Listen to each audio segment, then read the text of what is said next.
Hi friends, காலையில் எந்திரிச்சோடனே first வேலை எனக்கு பல்லு விளக்குறது தான் ஃப்ரெண்ட்ஸ்.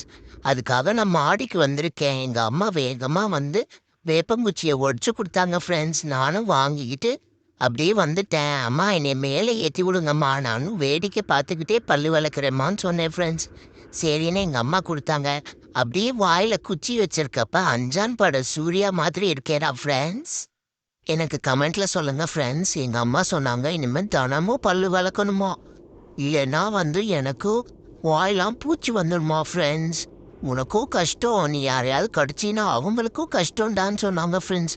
பாவம், நான் யாரையாவது கடிச்சு அவங்களுக்கும் கஷ்டம் ஆகக்கூடாதுல்ல. அதுதான் ஃப்ரெண்ட்ஸ், இனிமேல் நானும் டெய்லி பல்லு விளக்கலான்னு முடிவு பண்ணிட்டேன். நீங்க இதை பத்தி என்ன நினைக்கிறீங்க? சரி, பல்லு விளக்கிட்டு அப்படியே ஏதாவது ஹார்வெஸ்டிங் பண்ணிட்டு போகலான்னு பார்த்தோம் ஃப்ரெண்ட்ஸ். எங்க அம்மாச்சி முருங்கைக்காய் பறிச்சுட்டு வர சொன்னாங்களா, அதான் நானும் எங்க அம்மாவும் முருங்கைக்கீரையும் முருங்கைக்காவும் பறிச்சுட்டு ஜாலியாக போயிட்டோம். பாய், சப்ஸ்கிரைப்